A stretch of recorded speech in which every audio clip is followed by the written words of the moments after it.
এটা আমাদের সন, আরবদের সন না, এটা মুসলমানদের সন। এর সাথে কোনো আরব দেশের, আরব বিশ্বের মানুষের কোনো সম্পর্ক নাই।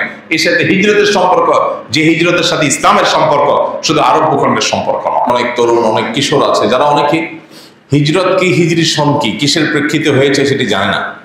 সেজন্য হিজরত শব্দের অর্থ হলো মূলত ত্যাগ করা। আমাদের প্রিয় নবী সাল্লাল্লাহু আলাইহি সাল্লামের জীবনে সবচেয়ে উল্লেখযোগ্য বড় বড় ঘটনাগুলোর মধ্যে থেকে একটি ছিল হিজরতের ঘটনা, ত্যাগের ঘটনা। সেই ত্যাগটা ছিল মক্কার মুশরিকদের, কুরাইশদের অত্যাচারে অতিষ্ঠ হয়ে যখন আর মক্কায় দ্বীন এবং ঈমান নিয়ে বসবাস করা অসম্ভব হয়ে পড়েছিল, আল্লাহ নবী সাল্লাল্লাহু আলাইহি সাল্লাম এবং তার অনুসারী সাহাবায়ে কেরাম তারা আল্লাহর নির্দেশ ফরজ নামাজটা পর্যন্ত প্রকাশ্যে আদায় করবার সুযোগ পাচ্ছিলেন না। মক্কায় তাদের জন্য আল্লাহর জমিন যখন সংকীর্ণ হয়ে আসছে এবং সেখানে তাদের উপরে জুলুম নির্যাতনের স্টিম রোলার যখন চলে আসছে দীর্ঘদিন যাবত, কোনোভাবে সেখানে টেকা যাচ্ছে না ঈমান নিয়ে, তখন আল্লাহর নির্দেশে নিজের মাতৃভূমি ত্যাগ করে মদিনার উদ্দেশ্যে তিনি যে গমন করেছেন, এই যে ত্যাগ, মাতৃভূমি, প্রিয়জন এবং নিজের যে ঠিকানা, আপন ভুবন, এই সব কিছুকে ত্যাগ করে চলে যাচ্ছেন মদিনায়। সেখান থেকে আর কখনো ফিরতে পারবেন কিনা, আদৌ ফেরার সুযোগ পাবেন কিনা, তার কোনো গ্যারান্টি নাই, ইয়ত্তা নাই, নিশ্চয়তা নাই। আপাতত চিরকালের জন্যই চলে যাওয়ার মতো করেই চলে যাও। আল্লাহর এই নির্দেশকে প্রিয় নবী সাল্লাল্লাহু আলাইহি সাল্লাম এবং সাহাবায়ে কেরাম মাথা পেতে নিয়ে তারা এই ঐতিহাসিক ত্যাগ করেছে। আজও আমরা দেশ ত্যাগ করি, আমাদের মাতৃভূমি ছেড়ে, প্রিয় স্বদেশ ছেড়ে, আপন ঠিকানা ছেড়ে আমরা ভিন দেশে পাড়ি জমাই। সেটা হয় 2-4-6 মাস বা 2-4 বছরের জন্য, একটা লিমিটেড সময়ের জন্য, এমনকি আজীবনের জন্য হলেও আমরা জানি যে আমরা যাচ্ছি, আবার মাঝে মধ্যে ফিরবো, দেখা করব, ঘুরবো, আসবো। সেই সুযোগ এবং সেই সম্ভাবনার দুয়ারটা আমাদের সামনে খোলা থাকে। সেইভাবে আমরা বিদেশ ভ্রমণ করি। প্রিয় নবী সাল্লাল্লাহু আলাইহি সাল্লামের মক্কা থেকে হিজরত করে মদিনায় যাওয়াটা সেরকম কোনো ভ্রমণ আমাদের আজকালকার ভ্রমণের মতো কোনো ভ্রমণ ছিল না। এটা ছিল হলো বাহ্যিক দৃষ্টিকোণ থেকে আজীবনের জন্য নিজের মাতৃভূমি ছেড়ে চলে যাওয়া। আর কখনো ব্যাক করার সুযোগ হবে কিনা আপাত দৃষ্টিতে তার কোনো আলামত এবং সেরকম কোনো সম্ভাবনা নেই। এরকম একটা বাস্তবতার মুখে পড়ে আল্লাহর নির্দেশ পালন করে সবকিছু রেখে চিরকালের জন্য চলে যাওয়ার এই নির্দেশ পালন করা খুব সহজ কোনো বিষয় না।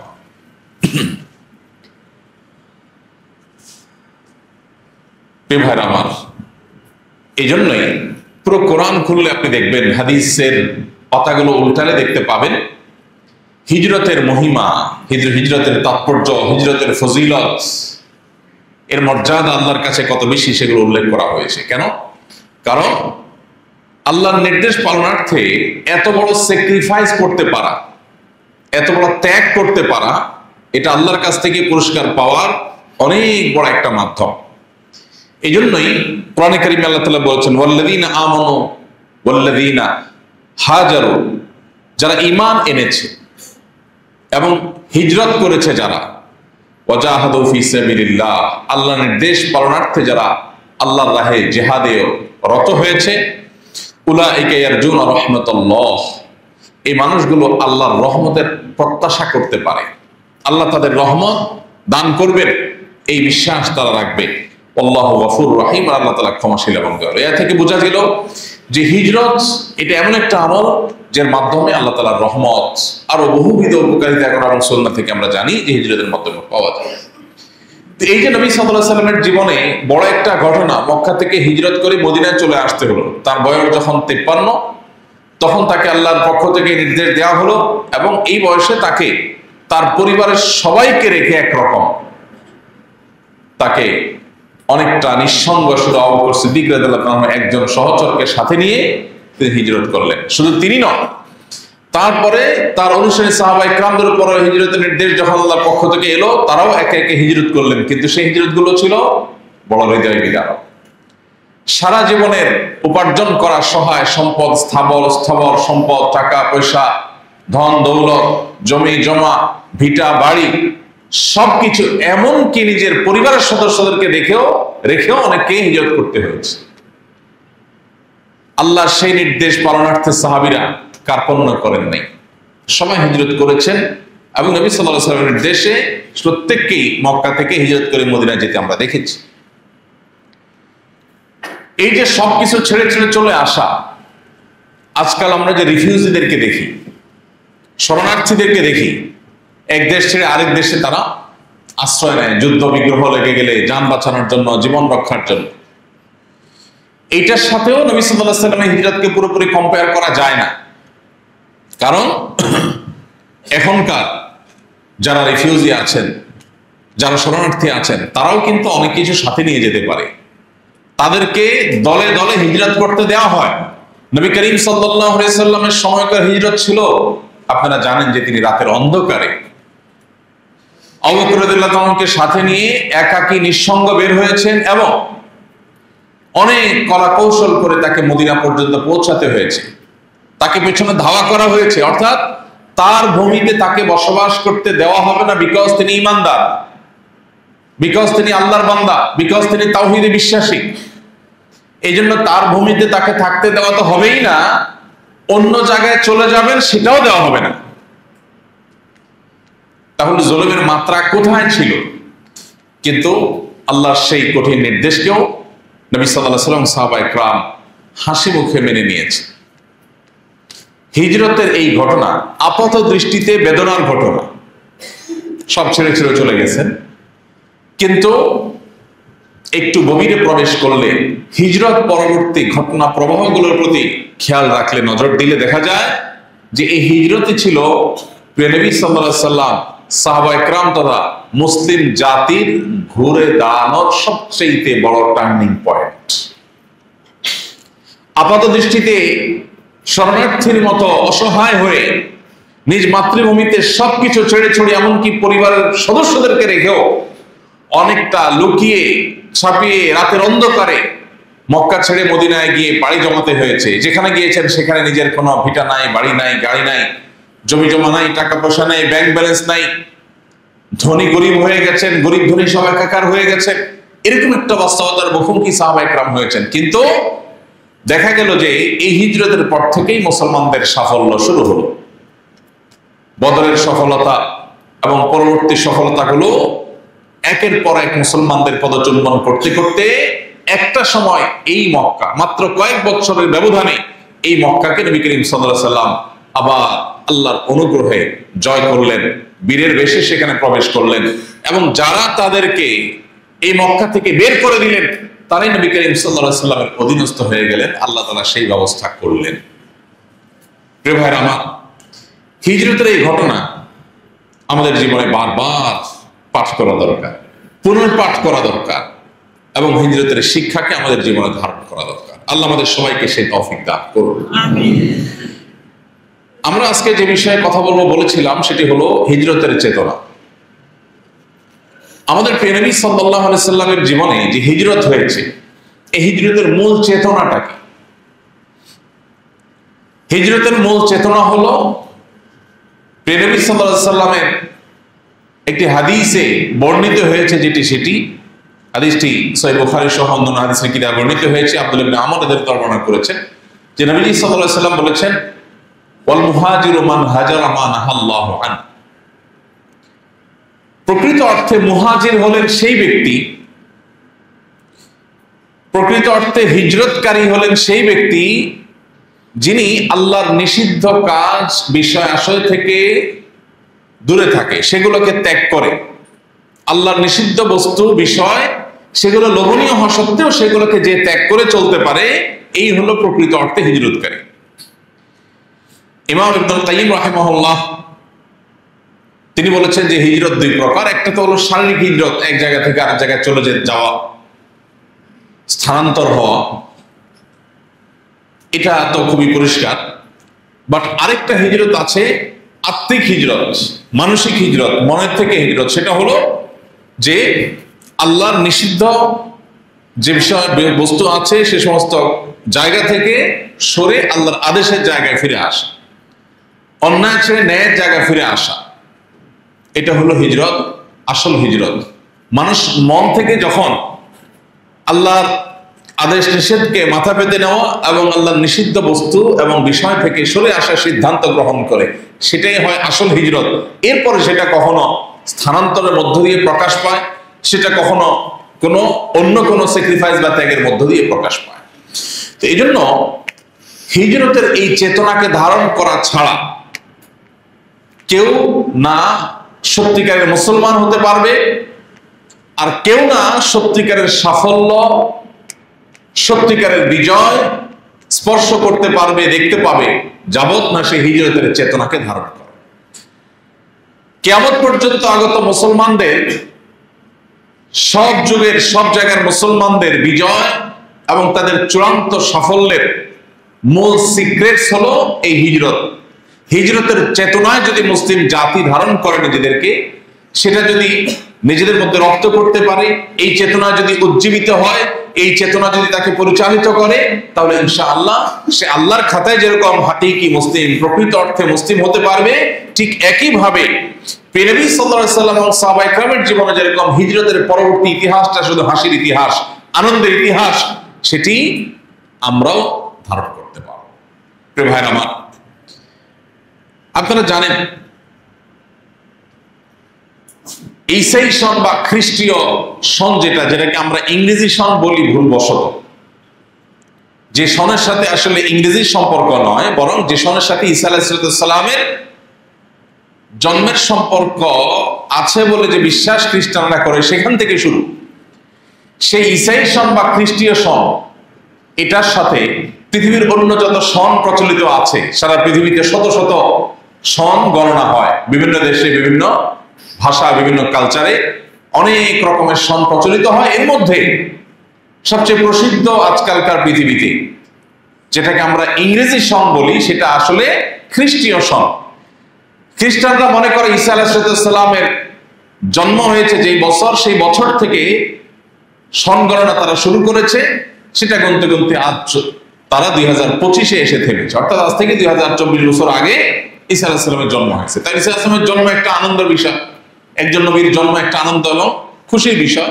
সেই বছরকে এক ধরে গণনা করতে করতে আজ 2025 পর্যন্ত এনেছে খ্রিস্টানরা। এটার সাথে খ্রিস্টান ধর্মের সম্পর্ক, এটা ধর্মীয় সন, এটা কোনো ভাষাগত সন না। আমরা তো মনে করি এটা একটা ভাষাগত সন, এই জন্য ইংরেজি সন বলি আমরা। এটা খ্রিস্টানদের সন। আবার হিজরি সন যেটাকে আমরা বলছি, এটাকে অনেক মুসলমান বলেন আরবি সন। অনেকে মনে করেন, ধারণা করেন এটা আরবদের সন। আরব দেশে আরেকটা সন প্রচলিত আছে, মাসের নাম আলাদা আলাদা আছে, এবং সেটা এখনো প্রচলিত আছে। আরবরা সেটাকে এখনো সংরক্ষণ করে। আমরা যেরকম বাংলা সনকে গণনা করি হিজরি সন এবং ঈসাই সন খ্রিস্টাব্দের পাশাপাশি, আরবরা এরকম হিজরি সনের পাশাপাশি আরবদের ঐতিহ্যবাহী একটা সন, সেটা তারা গণনা করে। তো হিজরি সনটা মূলত আরবদের সন, হিজরি সনটা হলো মুসলমানদের সন। এর সাথে আরবদের সম্পর্ক জড়িত নয়, এর সাথে মুসলমানদের সম্পর্ক এবং স্বার্থ জড়িত। নবী সাল্লাল্লাহু আলাইহি সাল্লামের হিজরতের বছরকে, যে বছর তিনি মক্কা থেকে হিজরত করে মদিনায় আসছেন, সেই বছরকে প্রথম ধরে এরপরে 2-3 গুনতে গুনতে আজ 1447তম বর্ষে আমরা পদার্পণ করলাম। সাহাবায়ে কেরাম যখন এই সন গণনা নিয়ে বৈঠক করেন, তখন রাষ্ট্রীয় বিভিন্ন চিঠি, মদিনা থেকে খলিফাদের বিভিন্ন চিঠি যখন বিভিন্ন জায়গায় যেত, মাস লেখা থাকতো রমজান, এতই রমজান, কোন সালের রমজান সেটা আর লেখা থাকতো না, কারণ সন গণনা তখন হিজরি সন শুরু হয়নি। তখন তারা দ্বিধায় পড়ে যেতেন, এই চিঠি কি এই বিগত রমজানের না তার আগের রমজানের। তখন সাহাবায়ে কেরাম মিটিংয়ে বসলেন, পরামর্শ ডাকলেন নিজেদের মধ্যে। সিনিয়র সাহাবীদের নেতৃত্বে মিটিং হলো, পরামর্শ হলো, মতামত নেওয়া হলো যে আমাদের একটা সন গণনা শুরু হওয়া দরকার, যাতে আমাদের রাষ্ট্রীয় মদিনা রাষ্ট্রের চিঠিগুলো এবং অন্যান্য কাগজপত্রগুলোতে সন লেখা থাকে এবং হিসাব নিকাশে ঝামেলা তৈরি না হয়। এখান থেকে হিজরি সনের সূত্রপাত। তখন সাহাবায়ে কেরাম এক একজন এক এক মত দিয়েছে। চূড়ান্তভাবে যেটা সিদ্ধান্ত হিসাবে গৃহীত হয়েছে সেটি হলো যে নবী করিম সাল্লাল্লাহু আলাইহি ওয়াসাল্লামের হিজরত থেকেই এই সনের গণনা শুরু হবে। মতামত অনেকগুলো ছিল, অনেক চমৎকার চমৎকার মতামত ছিল। কারো মতামত ছিল নবী সাল্লাল্লাহু আলাইহি ওয়াসাল্লামের জন্মের বছরকে প্রথম ধরে সন গণনা শুরু হোক। কারো মতামত ছিল মক্কার বিজয়ের ঘটনাকে এক ধরে সেখান থেকে সন গণনা শুরু হোক। কিন্তু চূড়ান্তভাবে সিদ্ধান্ত হলো যে নবী সাল্লাল্লাহু আলাইহি ওয়াসাল্লামের মৃত্যু বা জন্ম বা অন্য কোনো বিজয় এসব কিছুর কোনোটাই নয়। যেদিন হিজরত করতে হয়েছে যেই বছর, সেই বছরকে এক ধরে তারপরে সন গণনা শুরু হবে। এটা নিয়ে আমরা এর আগেও আপনাদেরকে বলেছিলাম যে এখানেই মুসলমানদের হিজরি সনের সাথে অন্য সব সন গণনার একটা মৌলিক পার্থক্য স্পষ্ট হয়। সবাই সাধারণত সুখের ঘটনাকে স্মরণ করে রাখতে চায়, স্মরণীয় করে রাখতে চায়। দুঃখের ঘটনাকে কেউ স্মরণীয় করে রাখতে চায় না। কেউ চায়? মানুষ দুঃখের ঘটনাকে ভুলতে চায়, তাই না? আর সুখের ঘটনাকে, আনন্দের ঘটনাকে মানুষ কি করতে চায়? স্মরণীয় করে রাখতে চায়।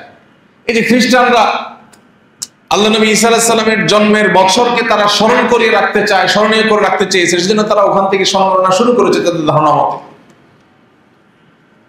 কিন্তু মুসলমানরা, আমরা যাদের উত্তরসূরি, সে আমাদের পূর্বসূরি সাহাবায়ে কেরাম, খোলাফায়ে রাশেদা, ওমর রাদিয়াল্লাহু তাআলা আনহু, অন্যান্য সাহাবায়ে কেরাম, তারা এই যে হিজরি সন এর গণনা শুরু করেছেন নবী সাল্লাল্লাহু আলাইহি ওয়াসাল্লামের হিজরত থেকে। এটা তো একটা বেদনাদায়ক ঘটনা, এটা তো একটা দুঃখের বছর।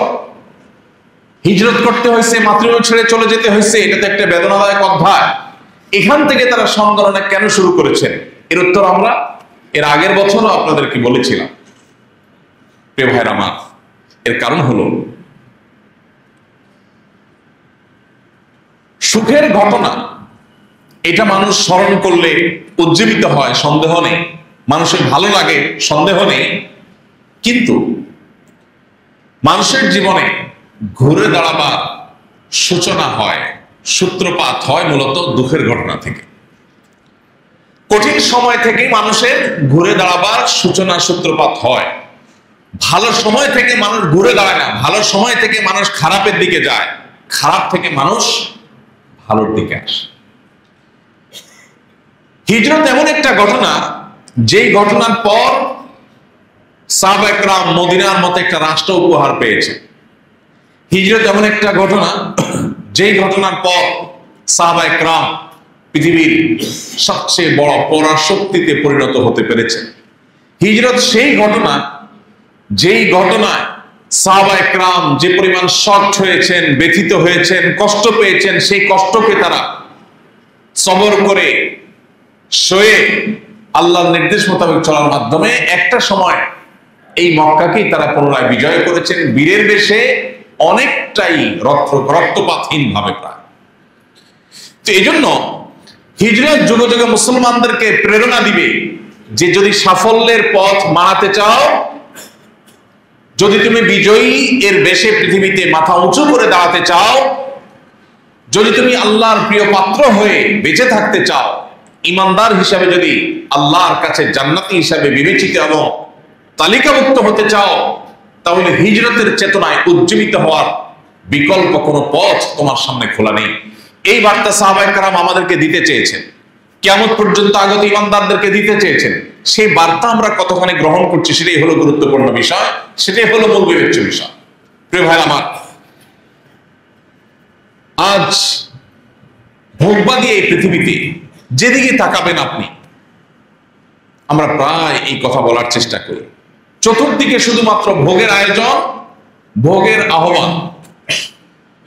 একমাত্র আপনি দেখবেন ইসলাম আপনাকে ত্যাগের আহ্বান করে, ইসলাম আপনাকে স্যাক্রিফাইসের আহ্বান করে, ইসলাম আপনাকে আত্মনিয়ন্ত্রণের আহ্বান করে, ইসলাম আপনাকে হিজরতের চেতনায় উজ্জীবিত হতে আহ্বান করে। ইসলাম আপনাকে বলে আপনি হিজরতের চেতনায় উজ্জীবিত হন, মানে ত্যাগ করতে শিখেন, ছাড় দিতে শিখেন, স্যাক্রিফাইস করতে শিখেন। কোনো কিছুর প্রতি আপনার লোভ হয়, এবং সেটা নেওয়ার সুযোগও আছে, বাট আল্লাহ নিষেধ করেছেন আমি আমার লোককে জয় করব, আমি স্যাক্রিফাইস করব। এই শিক্ষা শুধু ইসলামই দিবে আপনাকে, আর পৃথিবীর কোন আইডিওলজি আপনাকে ত্যাগের শিক্ষা দিবে না। সবাই আপনাকে শুধু ভোগের শিক্ষা দিবে। আজকের যে যুদ্ধবাজদের জয় জয়কার গোটা বিশ্বে আমরা দেখতে পাচ্ছি, এই পৃথিবীতেও যদি আপনার অস্তিত্বকে টিকিয়ে রাখতে হয় তাহলে ভোগ নয়, আপনাকে স্যাক্রিফাইসের ত্যাগের চেতনায় উজ্জীবিত হতে হবে। প্রিয় ভাইরা আমার, হিজরতে আমাদের সবচেয়ে বড় এই যে শিক্ষা লুকায়িত আছে, সেটি যেন আমরা ধারণ করতে পারি। এই জন্য আমাদের পূর্বসূরীরা হিজরতকে মূল ধরে এই হিজরি সন গণনা শুরু করেছে। প্রতি বছর হিজরি সন আসে, হিজরি সনের প্রতিটা মাসে, প্রতিটা বছরের শুরুতে বিভিন্ন প্রান্তে প্রান্তে দাঁড়িয়ে আমি মুসলমান হিসাবে কতটা মুহাজির হতে পেরেছি, আমি মুসলিম হিসাবে কতটা ত্যাগী হতে পেরেছি, কতটা স্যাক্রিফাইসকারী হতে পেরেছি, এই হিসেবটা আমাদেরকে মেলানো দরকার। আমরা যদি মানব ইতিহাসের শুরু থেকে আজ পর্যন্ত দেখি, আমরা যদি কোরআনে কারীমের পাতার পর পাতা উল্টাই, আমরা দেখতে পাবো আল্লাহ রাব্বুল আলামিন কোরআনে কারীমের পাতায় পাতায় হিজরতের গৌরব গাথা, হিজরতের গৌরবোজ্জ্বল ইতিহাসের কথা আল্লাহ তাআলা আলোকপাত করেছেন, আলোচনা করেছেন। আমাদের সেগুলোকে স্টাডি করতে হবে, পড়তে হবে। আপনি কোরআনে যদি তাকান, সূরা কাহফ জুমার দিনে যেটি পড়ার জন্য নির্দেশনা রয়েছে হাদিসে, আমরা অনেকে নিশ্চয় আজকে তেলাওয়াত করেছি জুমার দিনে। এই সূরা কাহফের 9 থেকে 26 নম্বর আয়াত পর্যন্ত 17টি আয়াতে আল্লাহ রাব্বুল আলামিন কিছু বিপ্লবী বীর যুবকদের ঘটনা এবং ইতিহাস আলোচনা করেছে, যাদেরকে কোরআন এবং হাদিস তথা ইতিহাস হাজার হাজার বছর পরও আসহাবে কাহাফ বলে জানে। এই হাজার হাজার বছর আগে আসহাবে কাহাফের কিছু যুবক, কিছু তরুণ, আল্লাহ তাআলা তাদের সম্পর্কে বলেছেন যে ইন্নাহুম ফিতয়াতুন আমানু বিরাব্বিহিম ওয়া জিদনাহুম হুদা। তারা এমন কিছু যুবক ছিল যারা তাদের রবের প্রতি ঈমান এনেছে। সাধারণ কোন তরুণ নয়, সাধারণ কোন যুবক নয় যে রাস্তায় হেয়ালিপনা করে বেড়ায়, সাধারণ কোন যুবক নয় যে রাস্তায় দোকানে দোকানে রেস্টুরেন্টে আড্ডা মেরে মেরে তাদের যৌবনকে নষ্ট করে। এই হেয়ালিপনায় ডুবন্ত যুবক নয়, এমন যুবক যে যুবক ঈমানী চেতনায় উজ্জীবিত, যে যুবক তার গন্তব্য সম্পর্কে খবর রাখে, যে যুবক তার রবের পরিচয় পেয়েছে, যে যুবক সচেতন, সতর্ক, দায়িত্বশীল, আদর্শবান যুবক। আল্লাহ তাআলা বলেছেন তারা ঈমান এনেছে তাদের রবের প্রতি, ওয়াজিদনাহুম হুদা। ঈমান আনার পর সেই ঈমানকে ধরে রাখার জন্য তারা সংগ্রাম করেছে, হিজরত করেছে, স্যাক্রিফাইস করেছে, ত্যাগ করেছে। আল্লাহ রাব্বুল আলামিন তাদেরকে, তাদের হেদায়েতকে বৃদ্ধি করেছে, তাদের হেদায়েতকে আল্লাহ তাআলা বাড়িয়ে দিয়েছেন। তারা হেদায়েতের উপর আরো বেশি অটল এবং অবিচল থাকতে পেরেছে। সম্মানিত ভাইরা আমার, এই জন্য হিজরতের এই চেতনা কতটা গুরুত্বপূর্ণ হলে সূরা কাহফের মতো সূরায় নামকরণ করাই হয়েছে সেই যুবকদের নামে, যে যুবকদের সংখ্যা নিয়ে কোরআনে কারীমে আল্লাহ বলেছেন মানুষ সেই আগে থেকেই বিতর্ক করেছে তাদের সংখ্যা কত ছিল। তবে তাদের সংখ্যা যাই থাকুক, তাদের সাথে একটা কুকুর ছিল এবং তারা বিশুদ্ধ মত অনুযায়ী 7 জন ছিলেন, কুকুর সহ তারা 8 জন। তারা যেখানে বসবাস করেছেন সেই জায়গাটা আজকের পৃথিবীতে, আজকের ভৌগোলিক মানচিত্রে, আজকের ভৌগোলিক অবস্থানে কোন জায়গায় ছিল সেটা নিয়ে অনেক মতভেদ আছে। অনেকে বলেছেন জর্ডানে ছিল, অনেকে বলেছেন আজকের তুরস্কের মধ্যে পড়েছে। যেটাই হোক না কেন, তুরস্ক বা জর্ডানে অবস্থান করা সেই যুবকেরা হাজার হাজার বছর আগে তাদের শাসক যখন শিরকে লিপ্ত হওয়ার জন্য তাদেরকে আহ্বান করেছে, গোটা জাতিকে শিরকে লিপ্ত হওয়ার জন্য আহ্বান করেছে। আল্লাহকে রব হিসাবে, আল্লাহকে সৃষ্টিকর্তা হিসাবে, আল্লাহকে বিধানদাতা হিসাবে, আল্লাহকে মালিক হিসাবে মানার পরিবর্তে যখন আল্লাহ ছাড়া অন্য কাউকে সেই জায়গায় বসাবার চেষ্টা করেছে এবং গোটা জাতিকে যখন বাধ্য করেছে শিরকে লিপ্ত হওয়ার জন্য, তখন এই যুবকরা দাঁড়িয়ে গেছে, বলছে না গোটা জাতি করতে পারে, আমরা 7 জন করব না। আমরা আমাদের রবের পরিচয় পেয়েছি, আমাদের রবের প্রতি ঈমান এনেছি, রবের সঙ্গে আর কাউকে আমরা শিরক করব না। তারা যখন অটল অবিচল ছিল, আল্লাহ রাব্বুল আলামিন আসহাবে কাফের সেই যুবকদেরকে হেদায়েত করলেন, তাদেরকে আল্লাহ পথ নির্দেশ করলেন, গাইড করলেন। তারা সেই এলাকা ত্যাগ করলো। তাদের সাথে একটা কুকুর, সেই কুকুরও তাদের সাথে চলে আসলো। আসার পর তারা অনেক দূর আসার পর একটা গুহা, বড় একটা গুহা দেখে তারা গুহার ভিতরে প্রবেশ করলো। আল্লাহ রাব্বুল আলামিন তাদেরকে অলৌকিকভাবে ঘুম পাড়িয়ে দিলেন। এই 17টি আয়াতে বিস্তারিত বিবরণ আল্লাহ তাআলা উল্লেখ করেছেন নিজেই। তাদেরকে আল্লাহ এমন ভাবে ঘুম পাড়িয়ে দিলেন যে ওয়াতাহসাবুহুম আয়কাযাম ওয়া হুম রুকুদ, তাদেরকে দেখলে মনে হবে তারা জেগে আছে, চোখ খোলা, অথচ তারা ঘুমন্ত। আল্লাহ তাদেরকে ঘুম পাড়িয়ে দিলেন। এক ঘুমে তাদের কেটে গেছে কত বছর? আল্লাহ তাআলা কোরআনে বলেছেন যে ওয়ালাবিথু ফি কাফিহিম 300 সিনিনা ওয়াজদাদু তিসআ। কত বছর? 309 বছর। 309 বছর তারা এক ঘুমে কাটিয়েছে। আল্লাহ সুস্থ স্বাভাবিক রেখেছেন, তাদের মৃত্যু হয়নি। 309 বছর পর বহু পানি তাদের নদীতে গড়িয়ে গেছে, বহু সরকারের উত্থান পতন হয়েছে, সে জালিম শাসকের পতন হয়ে গেছে, আরো বহু সভ্যতার পরিবর্তন হয়েছে। এই 309 বছর পর আল্লাহ তাদেরকে ঘুম থেকে জাগালেন। 309 বছরের পুরাতন যে মুদ্রা ছিল, সেই মুদ্রা তাদের কাছে ছিল। সেটা নিয়ে তারা যখন ঘুম থেকে উঠে কেউ একজন তাদের মধ্যে থেকে বাজারে খাবার কিনতে গেলেন, তখন হইচই পড়ে গেল, আরে এই মানুষগুলোকে দেখে তো স্বাভাবিক মনে হচ্ছে না, আর এই মুদ্রা তো 1700 বছর আগের পুরাতন মুদ্রা। পরবর্তীতে আল্লাহ তাআলা তাদেরকে তাদের সেই ঈমানের উপরে অটল অবিচল রেখে আল্লাহ তাআলা তাদেরকে দুনিয়া থেকে নিলেন, এবং এখনো পর্যন্ত সেই গুহা সংরক্ষিত আছে। গুহার মুখে তাদের নাম লেখা আছে। আল্লাহ তাদেরকে স্বাভাবিক মৃত্যু দিলেন, তারা সসম্মানে দুনিয়া থেকে চলে গেলেন। এই যে আসহাবে কাফের যুবকেরা সমাজে অন্য 10 জনের সাথে তাল মিলিয়ে থাকলে তারা থাকতে পারতেন, কিন্তু তারা থাকলেন না। তারা যে জায়গায় আল্লাহর ইবাদত করা যাচ্ছে না এবং নিজের অস্তিত্ব টিকানো যাচ্ছে না, সেখানে থাকতে হলে ইবাদত, আল্লাহর দাসত্ব, গোলামি এবং ঈমানের সাথে স্যাক্রিফাইস করে থাকতে হবে। তো ঈমানকে স্যাক্রিফাইস করে আমি থাকবো না, এই চেতনা যখন উজ্জীবিত হয়েছে, ঈমানের জন্য প্রয়োজনে সবাইকে স্যাক্রিফাইস করব, সেই চেতনা যখন তারা ধারণ করেছে, তখন তাদের জন্য সহজ হয়েছে সবকিছু ছেড়ে ছেড়ে চলে আসাটা। আর যখন তারা চলে আসছে, আল্লাহ তাআলার সাহায্য তাদের জন্য শুরু হয়ে গেছে। ভাইরা আমার, ইসলাম জিন্দা হোতা হ্যায় হর কারবালা কে বাদ, একটা প্রসিদ্ধ উক্তি আছে। প্রতিটি কারবালার ঘটনা, নির্মম ঘটনা, এটির পরে ইসলামের বিজয় হয়ে থাকে।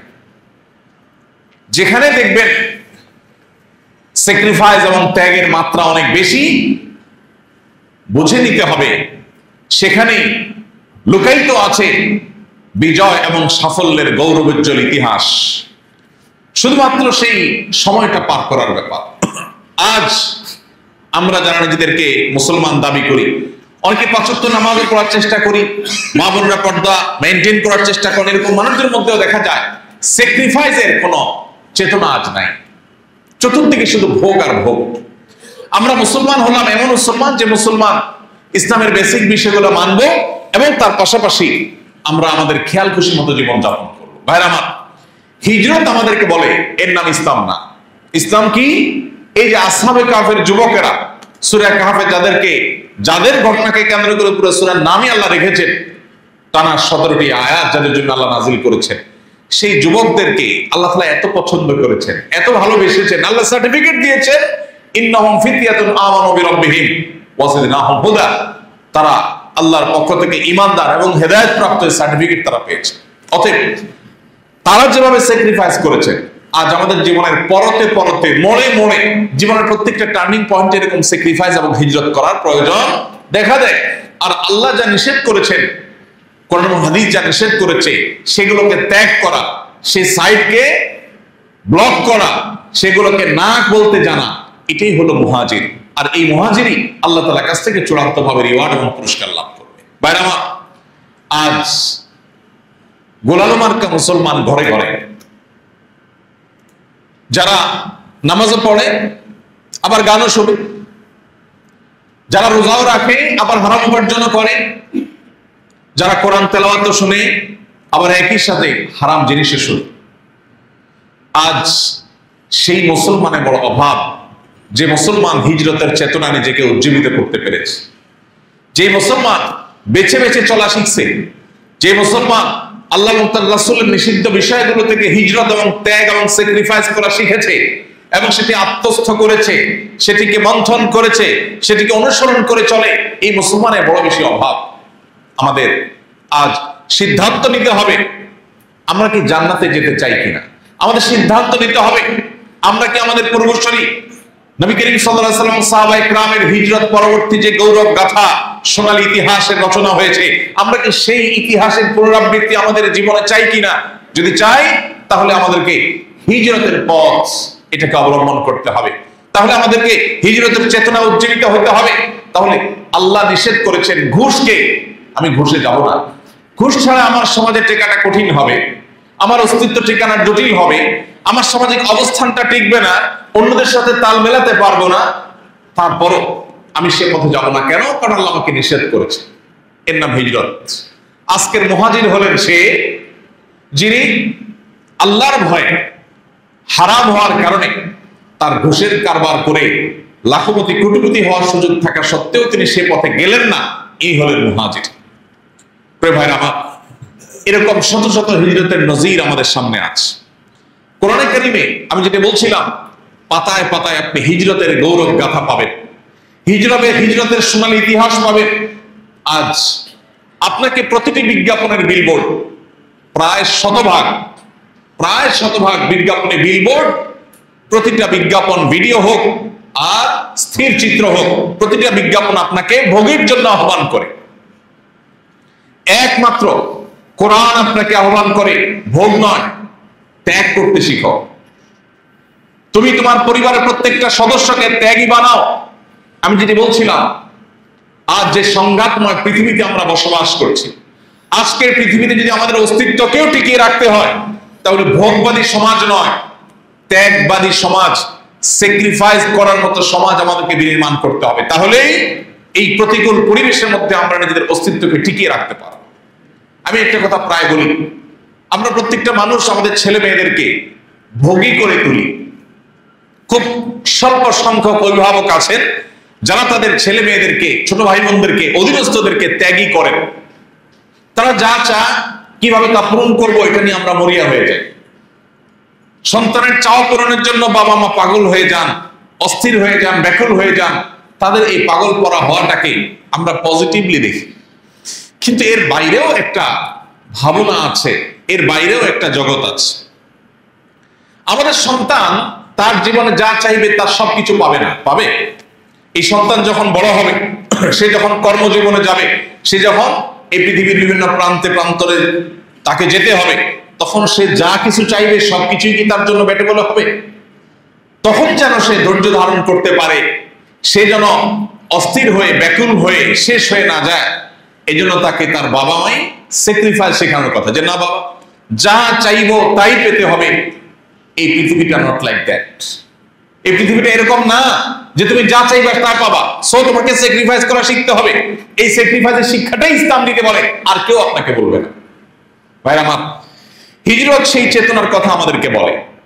আপনি যদি সূরা ইউসুফ খোলেন, আপনি দেখতে পাবেন আল্লাহ নবী ইউসুফ আলাইহিস সালাতু ওয়াস সালাম, তার জীবনে হিজরতের চেতনা ছিল। তিনি পরিষ্কার ভাবে বলেছেন, যখন তাকে মিশরের রাষ্ট্রপ্রধানের স্ত্রী অপকর্মের প্রতি আহ্বান করেছে, জেনার প্রতি আহ্বান করেছে, তখন তিনি বলেছেন তিনি আল্লাহকে ভয় করেন। ইন্নী আখাফুল্লাহ।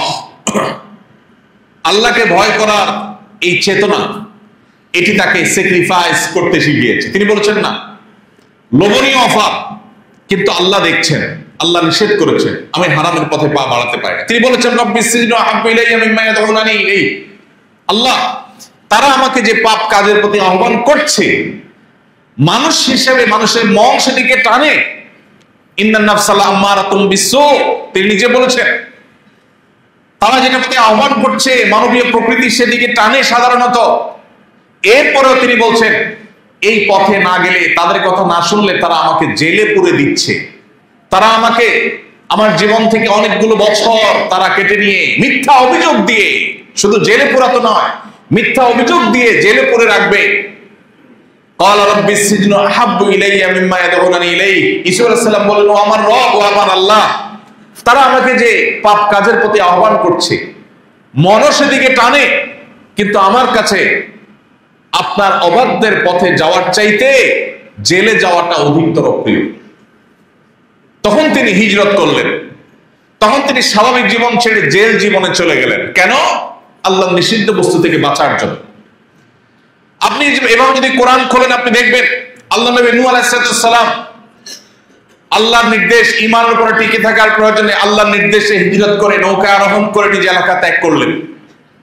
আল্লাহ নবী ইব্রাহিম আলাইহিস সালাম যখন ইরাকে তার জন্মস্থান যেখানে, সেখানে ঈমান নিয়ে, তাওহীদ নিয়ে আর টিকে থাকা যাচ্ছে না, তার জাতি তাকে বাধ্য করছে, সংগ্রাম করেছেন, লড়াই করেছেন, যখন আর পারছেন না, তখন তিনি আল্লাহর নির্দেশে সেখান থেকে হিজরত করলেন, কখনো ফিলিস্তিনে, কখনো মিশরে।